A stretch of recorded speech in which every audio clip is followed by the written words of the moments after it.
Salvete omnes. In order to review, let's first learn a simple question. Quid facis? Based on what we've learned, we can already guess two things about this question. The first is that quid is a WH question word, just like qui, which we saw in the first proverb. And the second word looks like a verb conjugated for to.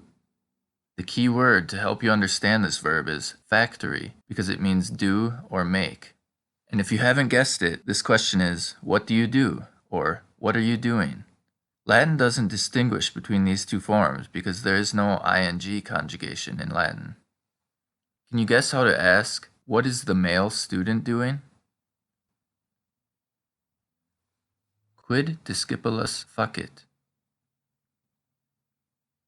Try to say, now he is reading. Remember, you don't need to say he. Nunc legit. Legit can mean either he reads or he is reading, depending on the context. Now ask, what is the male teacher doing? Remember, this is a weird noun. Quid magister facit? Answer, he is teaching. Docet. It's crazy how economical Latin is, right?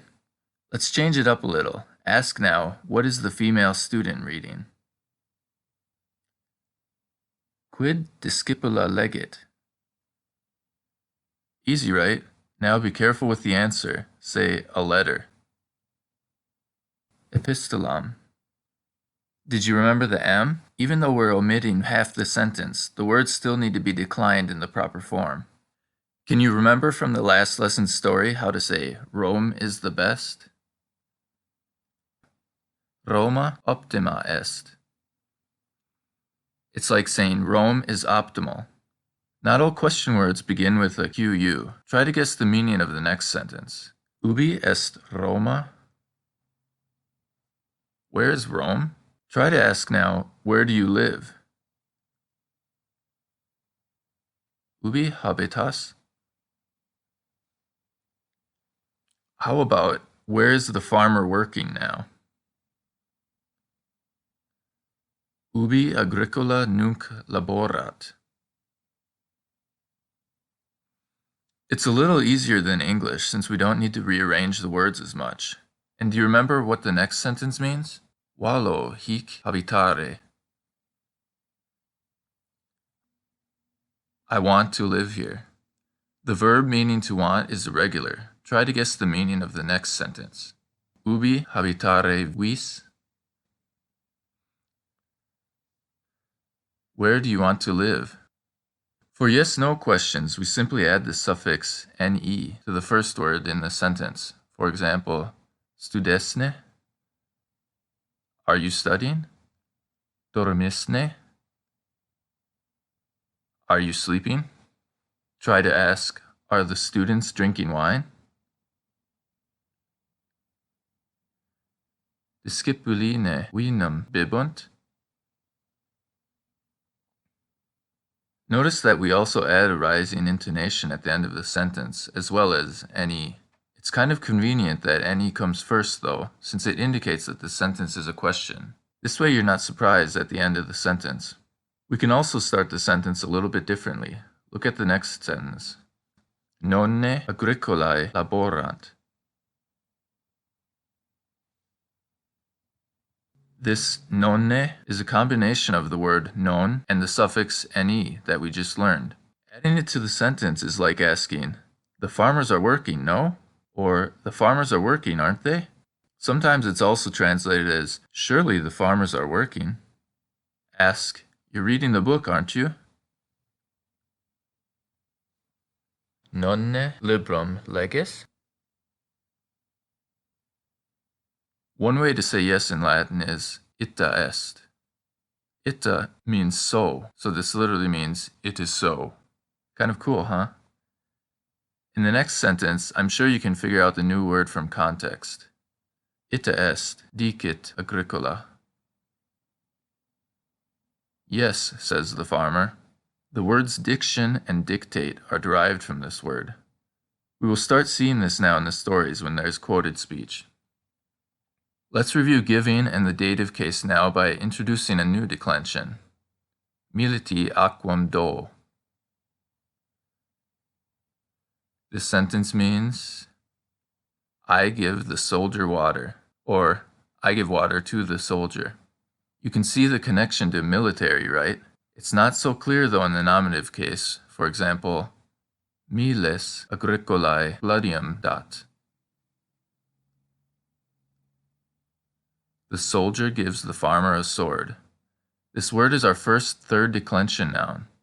Beyond the first declension, the noun declensions become more annoying because the nouns are more irregular, and there's overlap among the endings. For example, when we say to the soldier, we use the form militi. Can you remember what discipuli means?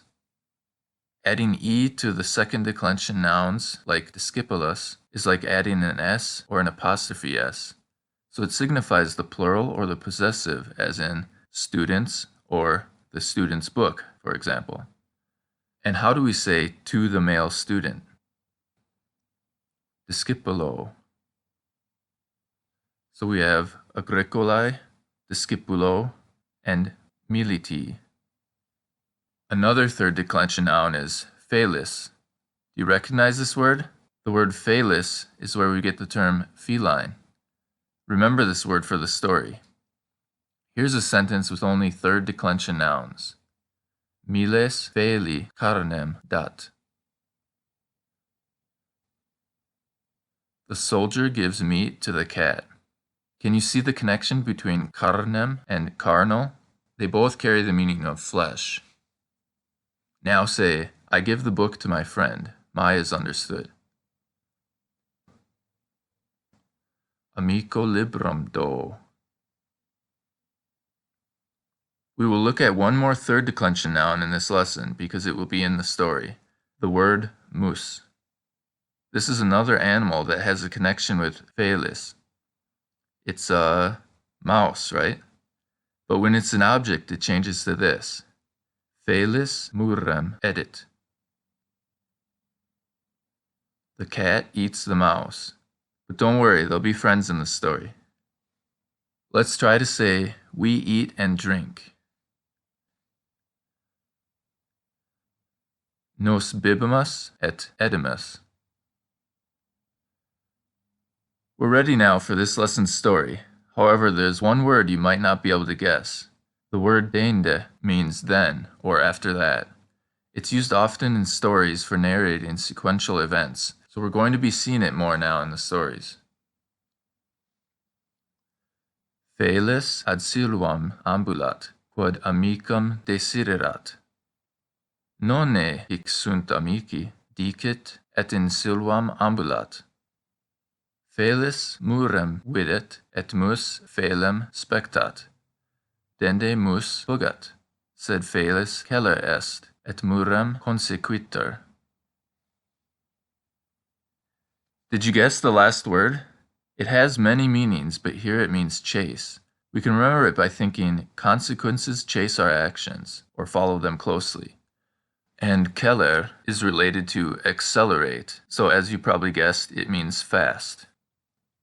Okay, we'll see what happens with the cat and mouse in the next lesson. There's a PDF with an English translation as well as a downloadable audio version of each of the stories available on Patreon. There's a link in the description box below. You can also find a PDF containing all the example sentences used in the lessons with their English translations. Thanks for watching.